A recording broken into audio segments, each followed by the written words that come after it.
a dit que les mafieux ne buvaient pas de martini? Ah oui, j'ai déjà reçu ce commentaire à multiples reprises et très affirmé sur Instagram. On nous a vendu pendant des décennies que les mafieux abhorraient un gros cigare et un whisky à la main. Mais la réalité historique est beaucoup plus raffinée et ingénieuse. Pendant la Prohibition, dans les années 20, c'est la pègre qui a financé et géré les fameux speakeasy, ces bars clandestins où on mixait mixologie,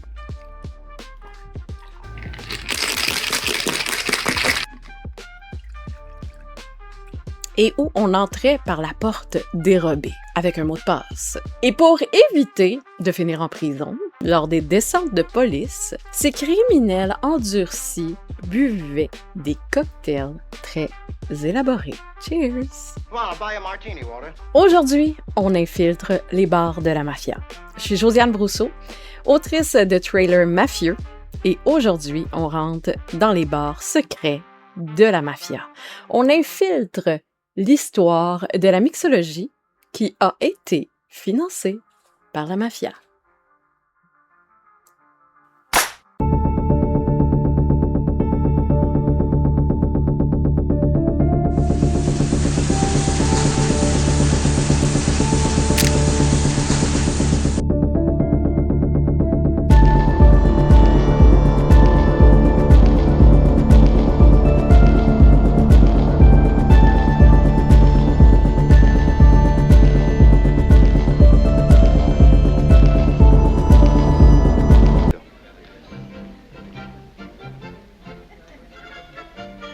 On commence avec le boss incontesté de Chicago. Les années 20, Al Capone, Chicago, son syndicat, le Chicago Outfit, c'était son gang, inondait la ville de bathtub gin. Savez-vous c'est quoi des bathtub gin? Non? Je m'en doutais. Eh bien, c'est l'époque où est-ce qu'on faisait de l'alcool directement dans les baignoires. Et c'était pas nécessairement les plus intéressants et les plus, disons, savoureux. Le problème, ça avait littéralement le goût d'un décapant à peinture. Oh, it's too bad. Et aussi l'odeur. Étant donné que l'alcool était interdit et que la contrebande et les fabrications artisanales pleuvaient, pour masquer l'odeur et le goût de cette horreur, les barmen de Capone ont dû improviser avec la mixologie. Ils ont ajouté des jus de fruits, agrumes principalement, orange, citron, du sirop, de la menthe. Et c'est ainsi qu'est né le fameux Southside Fizz. C'était d'ailleurs la boisson préférée de Al Capone. On est loin du whisky. N'empêche qu'il appréciait beaucoup le whisky canadien.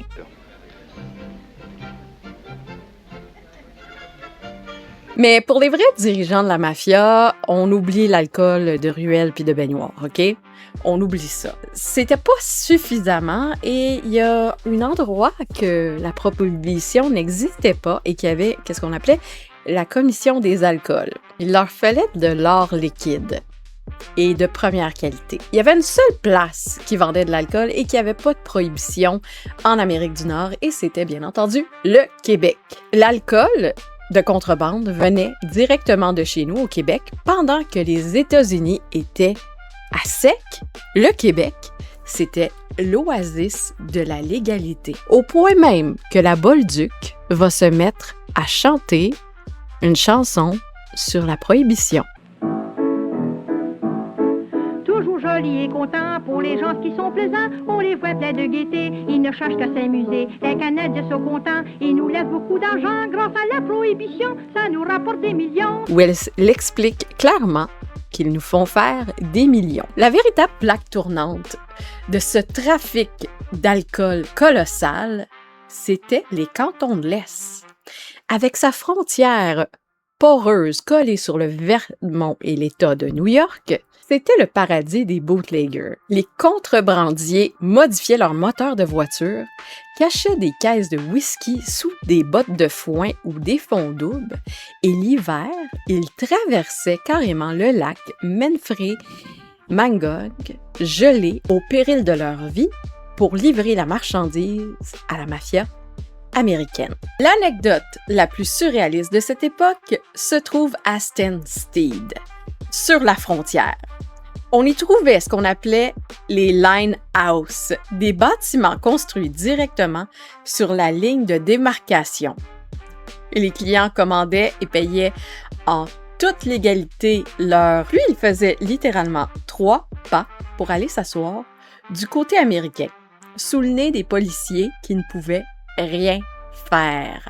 La légende urbaine persiste même qu'Al Capone, en personne, serait venu se cacher et négocier ses routes d'approvisionnement dans les tout petits hôtels des cantons de l'Est. La tradition de la distillerie et la qualité est d'ailleurs restée. Au Québec, on est chanceux, on a beaucoup de maîtres distillateurs, on a beaucoup de gin, beaucoup de whisky qui commencent à faire leur place sur les étagères de la SAQ. D'ailleurs, récemment, j'ai découvert un excellent whisky produit ici même au Québec par Artist in Residence Distillery. C'est un whisky de maïs conçu pour rivaliser avec les meilleurs bourbons américains classiques. Je peux vous garantir, si la pègre new-yorkaise avait eu accès à cette bouteille-là pendant la Prohibition, ils auraient construit un pipeline direct entre Montréal et Manhattan.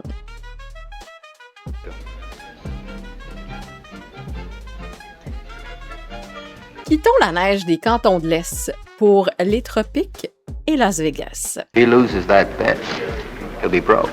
Les pionniers du crime international comme Bugsy Siegel, qui a fondé littéralement Las Vegas, ne juraient que par le champagne miliciné. Si vous voulez connaître un petit peu plus sur l'histoire de Bugsy Siegel, je vous invite à aller voir ma vidéo sur Virginia Hill, sa compagne, et vous allez comprendre comment ils ont créé Las Vegas. Mais son associé, le brillant Meyer Lansky, le cerveau financier du syndicat, voyait plus grand. En 1946, Lansky organise la légendaire conférence de la Havane.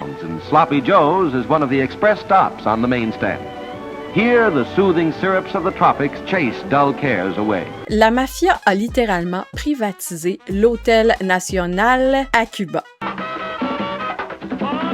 Pendant que Frank Sinatra chantait pour faire diversion,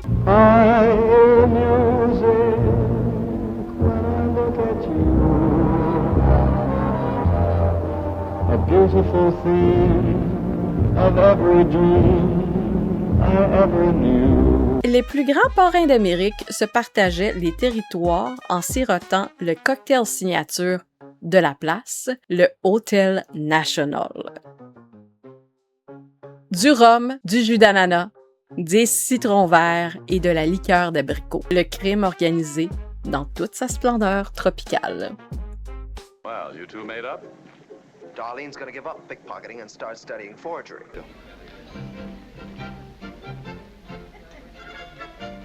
Et parmi les parrains les plus célèbres Cuba, il y avait Salvatore Luciana, Charles Luciano ou si vous préférez Lucky Luciano.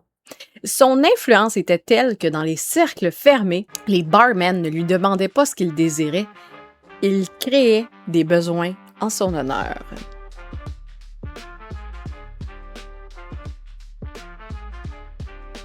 Le Lucky Luciano cocktail est un mélange sec et corsé de rye whisky, de vermouth et de Fernet Branca. Cette liqueur italienne extrêmement amère est un clin d'œil assumé à ses racines siciliennes. C'est un cocktail très sombre, complexe et sans aucune concession, exactement à l'image du patron de la commission des 5 familles. Et ça, je vous invite aussi à aller voir le vidéo sur les 5 familles si vous voulez en savoir un peu plus.